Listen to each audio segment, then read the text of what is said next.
સમાચાર Rajkot TRP game ઝોનને લઈને મળી રહ્યા છે। રાજકોટ ટીઆરપી ગેમ ઝોન અગ્નિકાંડ મુદ્દે અત્યારના સૌથી મોટા સમાચાર। સ્પેશિયલ પીપીએસ કે વોરાની કોર્ટમાં અરજી।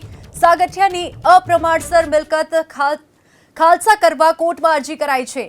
તો મિલકત ખાલસા કરવા અરજી કરવામાં આવી છે। સાગઠિયાની અપ્રમાણસર મિલકત ખાલસા કરવા કોર્ટમાં અરજી કરવામાં આવી છે। સ્પેશિયલ પીપીએસ કે વોરાની કોર્ટમાં અરજી। સાગઠિયાની અપ્રમાણસર મિલકત ખાલસા કરવા કોર્ટમાં અરજી કરવામાં આવી છે। તો રાજકોટ ટીઆરપી ગેમ ઝોન અગ્નિકાંડ મુદ્દે અત્યાર સુધીના સૌથી મોટા સમાચાર પ્રાપ્ત થઈ રહ્યા છે। સ્પેશિયલ પીપીએસ કે વોરાની કોર્ટમાં અરજી કરવામાં આવી છે। સાગઠિયાની અપ્રમાણસર મિલકતને લઈને અરજી કરવામાં આવી છે। અપ્રમાણસર મિલકત ખાલસા કરવા કોર્ટમાં અરજી કરાઈ છે। મહત્વના સમાચાર રાજકોટ ટીઆરપી ગેમ ઝોન અગ્નિકાંડ મુદ્દે મળી રહ્યા છે। સ્પેશિયલ પીપીએસ કે વોરાએ કોર્ટમાં અરજી કરી છે। સાગઠિયાની અપ્રમાણસર મિલકતને ખાલસા કરવા કોર્ટમાં અરજી કરી છે।